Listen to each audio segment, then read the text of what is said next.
यार जब से कोडी रोड्स अपनी अनडिस्प्यूटेड डब्ल्यूडब्ल्यूई चैंपियनशिप हारे हैं, उसके बाद से हमें वो अभी तक तो डब्ल्यूडब्ल्यूई में देखने को मिले नहीं है, जो कि हमें काफी हद तक पता ही था क्योंकि कितने लंबे टाइम से भाई वो चैंपियन थे। लास्ट ईयर रेसलमेनिया 40 में रोमन रेंस को हरा के उन्होंने वो टाइटल जीती थी और अभी रेसलमेनिया 41 में जाके हारी है। 378-380 कुछ दिनों का रेन था उनका, तो डेफिनेटली ब्रेक तो उनके लिए बनता ही बनता था। बस बीइंग चैंपियन कितनी सारी रिस्पॉन्सिबिलिटीज होती है, सिर्फ वो चीजें नहीं जो हम उन्हें ऑन स्क्रीन करते हुए देखते हैं टीवी पे। रेसलिंग फ्यूड्स प्रोमोस के अलावा भी रेसलर्स को बहुत कुछ आउट ऑफ द रिंग भी करना पड़ता है, जो कि काफी हेक्टिक स्केड्यूल में रहता है। बट कोडी रोड्स ने वो पुल ऑफ किया है, तो उनकी लॉन्ग अवेटेड छुट्टियां अब उन्हें मिल रही हैं। बट मेन क्वेश्चन वही है कि भाई अब तो उनके पास से टाइटल भी जा चुकी है ना, तो being the top babyface superstar of the company, next अब उनके लिए क्या होने वाला है, क्योंकि टाइटल जीत भी गए, अब हार भी गए, तो आगे करेंगे क्या। तो सिंपल सी बात है, हम कितनी बार ऑलरेडी डिस्कशन कर भी चुके थे इस बारे में, वो भी बहुत पहले, कि भाई कोडी रोड्स को टाइटल हारना जरूरी है अभी, ताकि वो अब चेज करे उस टाइटल को, उनका रिडेम्पशन आर्क शुरू हो अगेंस्ट जॉन सीना। एंड वही चीज अब यहाँ से हमें देखने को मिलने वाली है। सीना डेफिनेटली कोडी रोड्स को तो डायरेक्ट टाइटल शॉट नहीं देने वाले हैं, और बीइंग अ हील सुपरस्टार तो कभी भी नहीं। शायद एक बेफेस होते तब तो मान भी जाता मैं एक बार के लिए कि ठीक है, जो मांगेगा टाइटल शॉट उसे मिल जाएगा, क्योंकि जॉन सीना तो भाई फाइटिंग चैंपियन थे, वो तो ओपन चैलेंजेस तक करते हैं। बट बीइंग हील सीना भाई बोल रहे थे मैं तो टाइटल डिफेंड करने तक की नहीं सोच रहा हूँ। उनकी 27 डेट्स रही थी, अब 26 ही बची है, और उसमें बस वो बोल रहे थे कि मैं बस अपीयरेंस दूंगा, जिससे कि हम लिटरली समझ सकते हैं कि जॉन सीना का क्या माइंडसेट है एज ए हील सुपरस्टार। वो कम्पीट करना ही चाहते, टाइटल ऑन द लाइन रखना नहीं चाहते। वो अलग बात है कि रैंडी ऑर्टन उनके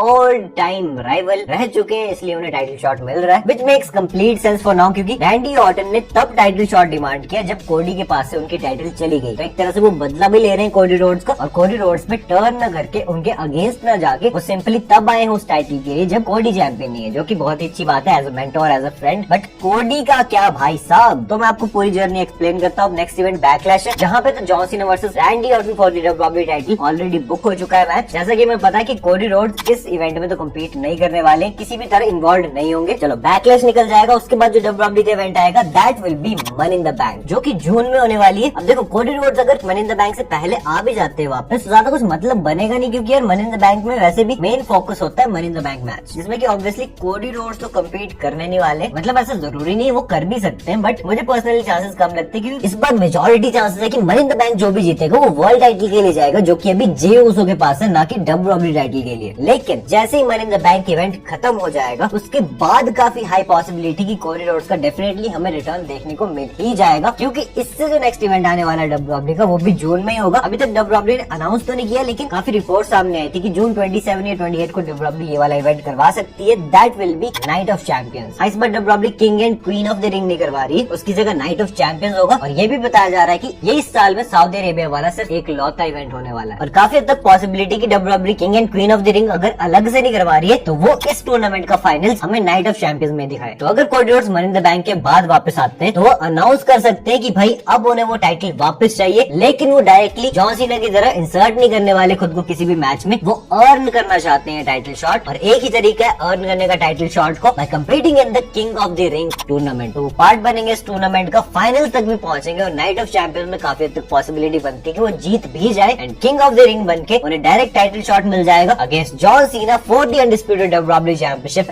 eight SummerSlam. And as we all know कि भाई इस साल का समर स्लैम 2 नाइट इवेंट होने वाला है, जैसे कि डब्ल्यूडब्ल्यूई काफी बड़ा बुक करेगी। तो हो सकता है इस इवेंट में हमें जॉन सीना और कोडी रोड्स सिर्फ नाइट 1 पर नहीं बल्कि दोनों नाइट्स पर कम्पीट करते हुए देखें। John Cena and Travis Scott versus Cody Rhodes versus Randy Orton का एक टैग टीम मैच काफी हेवीली रूमर हो रहा है समर स्लैम के लिए। एंड अब जब 2 नाइट इवेंट है, तो हो भी सकता है कि ये टैग टीम मैच हमें नाइट 1 पर देखने को मिल जाए, जिसमें कि कोडी रोड्स और रैंडी ऑर्टन जॉन सीना और ट्रेविस स्कॉट को हरा दे, जिससे कि ट्रेविस स्कॉट की हालत तो बिल्कुल खराब हो जाएगी, एंड कोडी के लिए पाथ क्लियर हो जाएगा, बिकॉज़ नाइट 2 पर अब इंटरफेरेंस करने के लिए कोई नहीं होगा। एंड देन जब हमें नाइट 2 पर मैच देखने को मिलेगा कोडी रोड्स वर्सेस जॉन सीना का फॉर द टाइटल, तब जाके कोडी रोड्स फाइनली वो डब्ल्यूडब्ल्यूई टाइटल फिर से हार जाएंगे, क्योंकि इस बार द वाइपर रैंडी ऑर्टन उन्हें सच में कॉस्ट करवा देंगे ये मैच। और वो क्यों कॉस्ट करेंगे, क्योंकि अब उन्हें ऑब्सेशन हो गया है, उन्हें वो टाइटल चाहिए। बैकलैश में वो जीत नहीं पाए होंगे, बिकॉज़ ऑब्वियसली बैकलैश में जब सीना और ऑर्टन का मैच होगा, तो 1000% पॉसिबिलिटी बनती है कि भाई जॉन सीना कुछ तो चीप हील टैक्टिक यूज करके ही रैंडी ऑर्टन को हराएंगे। क्लीन तो वो डेफिनेटली नहीं हराने वाले, इसलिए रैंडी ऑर्टन को वापस से वो टाइटल शॉट चाहिए होगा, एंड उसी के चलते वो कोडी रोड्स पे टर्न भी कर सकते हैं, जिससे कि समरस्लैम के बाद जो डब्ल्यूडब्ल्यूई का नेक्स्ट इवेंट है which is going to be clash in Paris, वहाँ के लिए डब्ल्यूडब्ल्यूई कोडी रोड्स और रैंडी ऑर्टन का एक सिंगल्स मैच बुक कर सकती है, जिससे कि वो नंबर 1 कंटेंडर्स मैच भी बना सकते हैं वैसे। और जब ये वाला मैच होगा, तो उस टाइम पे रैंडी ऑर्टन हील होंगे, और जो हील होगा ऑब्वियसली उसका एडवांटेज तो बनता है मैच को जीतने का, मिलेगा तो रैंडी ऑर्टन कोडी रोड्स का बना के और उनको हरा के नंबर 1 कंटेंडर बन सकते हैं again for the undisputed title. जो match WWE Clash in Paris से नेक्स्ट इवेंट जो होने वाला है उसमें करवा सकती है, which is going to be an Australian event. बस WWE टेक ओवर करके एडवर्टाइज कर रही है उसे और फाइनलाइज देखिए भाई अक्टूबर में ही हमें देखने को मिलेगा, बस अभी नाम नहीं पता है। और सबसे बड़ी बात तो है कि जॉन सीना को WWE इस इवेंट के लिए काफी हाईली एडवर्टाइज कर रही है, तो ऑब्वियसली वहाँ पे वो बड़ा मैच भी बुक करेंगे जो कि अगेन हो सकता है John Cena versus Randy Orton का पार्ट 2 इस साल में फॉर द टाइटल। अब यहाँ पे हील वर्सेस हील होगा तो काफी हद तक पॉसिबिलिटी बनेगी कि भाई हमें क्लीन मैच देखने को न मिले, यहाँ पे हमें बेफेस इंटरफेरेंस भी देखने को मिले कोडी रोड्स की एट द एंड। एंड जिस तरह रैंडी ऑर्टन ने कोडी रोड्स को समरस्लैम में कॉस्ट करवाई थी टाइटल, कोडी रोड्स भी रैंडी ऑर्टन को उसी तरह कॉस्ट करवा सकते हैं टाइटल इस ऑस्ट्रेलिया वाले इवेंट में, जिससे कि WWE धीरे धीरे टीम बनाने लग जाएगी। जैसे जॉन सीना और रैंडी ऑर्टन एक तरफ हो जाएंगे जिसमें कि सारे हील सुपरस्टार्स होंगे, कोडी रोड्स अपनी टीम बनाने लग जाएंगी जिसमें कि सारे फेस सुपरस्टार्स होंगे like CM punk, may be Roman Reigns. और वो क्यों? क्योंकि भाई इस ऑस्ट्रेलिया वाले इवेंट के बाद जो नेक्स्ट इवेंट होगा WWE का वो होने वाला है सर्वाइवर सीरीज सैन डिएगो से। एंड पिछले कुछ टाइम से WWE हर सर्वाइवर सीरीज में एक वॉर गेम्स मैच करवा रही है, तो इस साल भी हमें डेफिनेटली वॉर गेम्स मैच देखने को मिलेगा ही मिलेगा, क्योंकि भाई ट्रिपल एच हम सबको पता ही है, हम बोल बोल के थक गए कि भाई रॉ वर्सेस स्मैकडाउन करवा दो वहाँ पे, पर नहीं, चलो जबरदस्ती की स्टोरी लाइन बनानी तो इस तरह WWE जबरदस्ती की स्टोरी लाइन फिर से बना सकती है इस साल। बट इस बार अच्छी बात ये होगी कि भाई बड़े बड़े सुपरस्टार्स हमें देखने को मिलेंगे इस इवेंट में। अब इस इवेंट में जो भी हो एट द एंड तो सीना, ऑर्टन और कोडी राइवलरी में आ गए ना, जिससे कि WWE नवंबर के बाद दिसंबर में जो लास्ट इवेंट होने वाला है जॉन सीना का, सिर्फ इस साल का नहीं बल्कि उनके पूरे करियर का, that will B ruthless aggression. अभी तक अनाउंस्ड नहीं है बट काफी हद तक रिपोर्ट्स थी कि WWE सीना के लिए एक ट्रिब्यूट इवेंट ही करवाने वाली है पूरा, जहाँ पे कि हमें